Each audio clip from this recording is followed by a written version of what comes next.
Hey, it's Chuck Armstrong with Loudwire Nights, and this is Loudwire Nights on Demand. It is always fun talking Shinedown, especially with Barry Kerch of Shinedown. And it's always fun to talk with Barry about hot sauce. This conversation aired on Tuesday, September 24th. Here you go.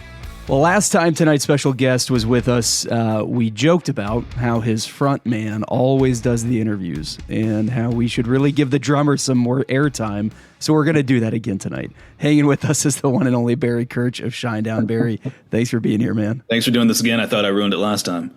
No, man, it's all good. It's good. It's listen, we've got a lot to talk about as usual. And as usual, it seems we got to talk about hot sauce. But before we get there, Sure.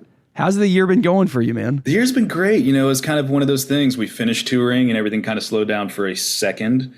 And then we started writing the record and we're busy again and doing, of course, the hot sauce thing that we'll get into. And that with that is keeping me very busy going different places. It's been fun. You know, I'm excited to create new music. We were going to take maybe a little bit of time off, but with the wonderful successes of Symptom, we realized that we got to keep going. So we're, I'd say, halfway through whatever that new record's going to be. We're still writing a little bit, still doing some more recording, and hopefully have some new music out before the end of this year, and then a new album early next year. Sweet. You just answered every question I have. That's awesome, man. Next. That's good. Good interview, man. No, that's great. I love hearing that, too. I mean, I know, we were celebrating Symptom last time you were on because it just was and still is this monster that knows no boundaries with format or genre or audience or anything like that. It took over, it seemed, and it set some records and really was incredible. So it's cool to hear that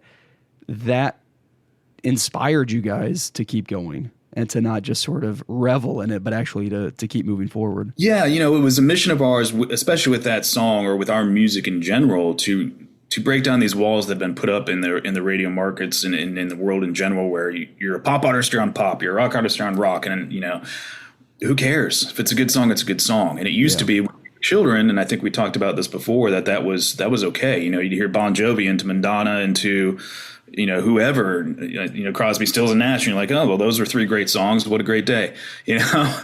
And we need that again because it's become so homogenized where every song sounds the same. Maybe let's stir it up.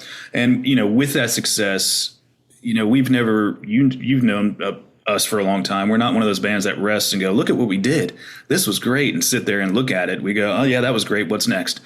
It's just the way we're wired. We want to do better than the last thing we did every single time, and we pressure ourselves. And do we always achieve that goal? Maybe not, but we sure as heck try. So is it tough as you guys like feel this this momentum and this energy to keep writing? I have to imagine there's part of you that's like, well, let's write another Symptom, and maybe you will, but I know you don't want to force that, right? Like how do you sort of celebrate and definitely like revel in that success of Symptom, but not let that dictate how you move forward? How do you kind of protect that? It's tough. I think we've always made a conscious effort to not become one of those bands that becomes a cookie cutter. You know, you listen to that album and go, man, that sounds just like the last album. Oh, that sounds just like the last album. And there are those bands out there, and they found their formula, and it works for them, and their fans keep coming back, but that base kind of just becomes, that's it. We don't want to be that's it. You know, our goal is stadiums, and we're trying to get there. And so you can't be just that formula in a box. Not to say we probably, you know, looking back on our catalog, maybe we do have a formula that we do rock songs and we do ballads and then we do those mid-tempos. That's what we do. There's always going to be a Shinedown ballad on the record, but maybe, you know, they're not going to sound the same. You got from, you know, 45 and Simple Man through up until Symptom and I'll Follow You. And, you know, there's different ones. The thing is, you're never going to change Brent's voice. Nor would you want to. He sounds like Shinedown. That is the sound of Shinedown. So no matter how the music changes and how every record's different, and we're always trying to push ourselves and maybe use different sounds and write differently, it's still going to sound like Shinedown. You and Brent have been doing this together for more than 20 years, man. 7 studio albums, toured the world. Is it easier recording, writing music together, you know, doing this? Do you find like still sort of feels, I'll just stop talking. No, you've met our singer. Nothing is easy with Brent Smith. Nothing. God, I love him. And he's, it's a marriage for sure. I love him almost as much as I love my own family, because he is family. I mean, my immediate family, wife and daughter. the pressure we put on ourselves is astronomical, and it only gets more focused every year. You know, to go through what Brent did and be the horrible addict that he was and then come out on the other side, his new addiction is Shinedown, the gym and Shinedown. So it is so much even more hyper focused now than it was then, to where he was, you know, kind of not always all there, which I wouldn't trade for the world. I don't miss that guy. But now the guy that he is so intense and so hyper focused on Shinedown, you have to keep up with him. You can't beat him, and you'll never beat him, but you better keep up. And some days you're like, whew, I don't know if I can do this, man. He's like, what do you mean? Like, I'm tired. He's like, well, I'm not. Let's go. I'm like, all right, let's go. Man, yeah, that's it's interesting, and yeah, I mean, it's like the more you guys do this together, probably the more that becomes a reality, because there's that trust, and there's just that, listen, I know you got it in you, even if you're tired right now. You've proven it over and over, so let's get this done. Yeah, and the thing with Brent, and it's a love-hate thing for me, is, you know, I follow him faithlessly. I'm his ride or die, and I always will be. And even when I've over the years thought, man, you're making a horrible decision, this is the wrong decision, let's not do it, and you look at me and go, no, I think it's the right one, we're going to do it, and he does it, and he's always right.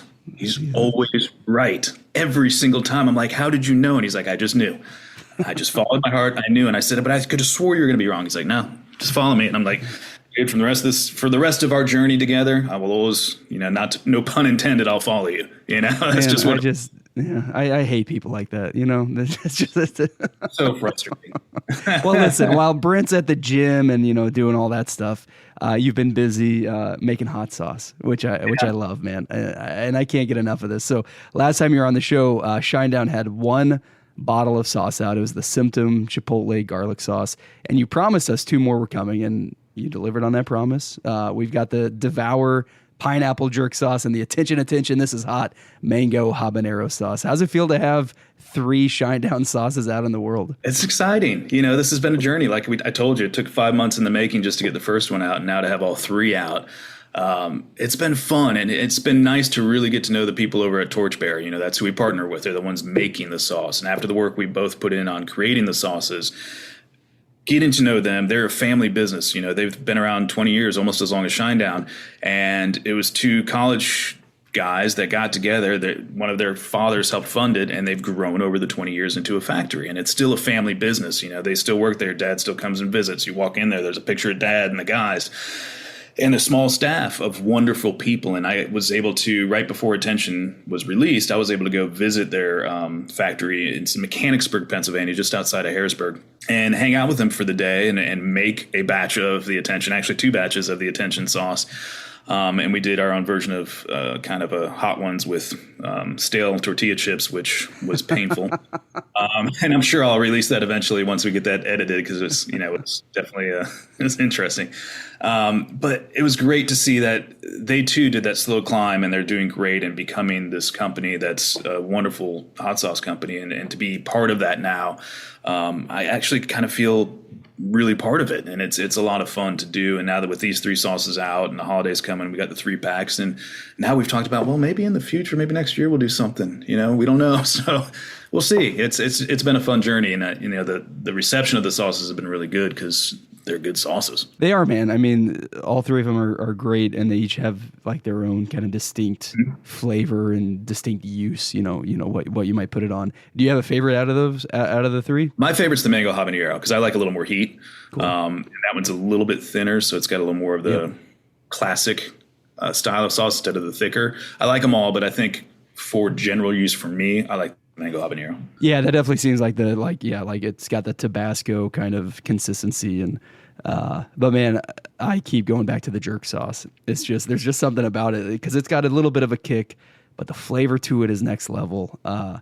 You're one of the, and I'm the same way. I love it, but unless you like that allspice clove jerk stuff, you're not.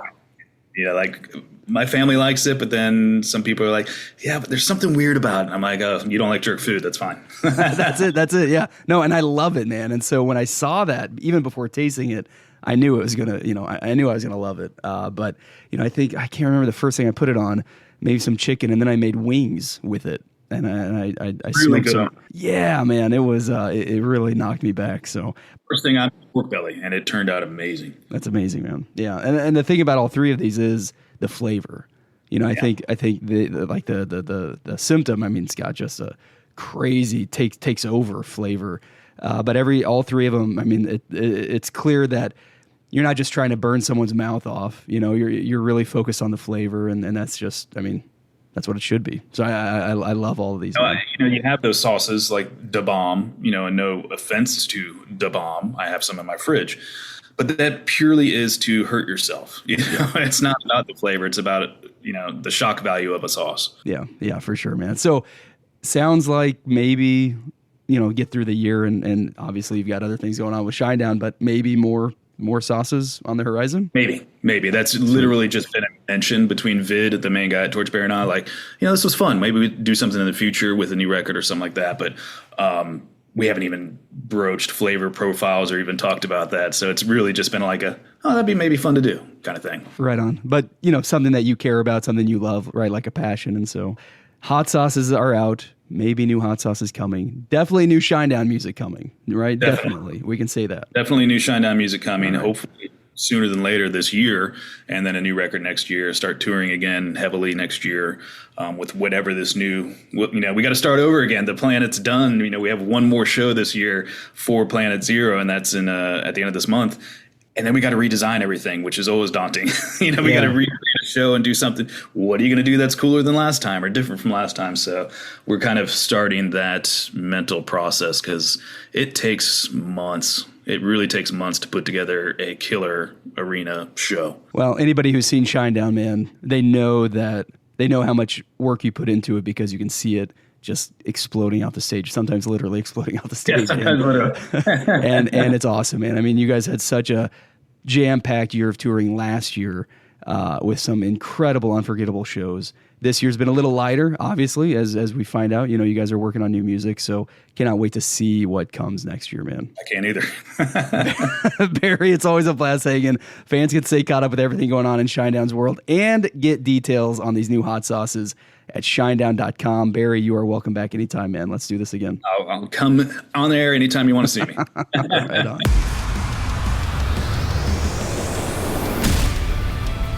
That wraps up this episode of Loudwire Nights on Demand. Stay caught up with everything happening in the world of rock and metal on the Loudwire app and at loudwire.com.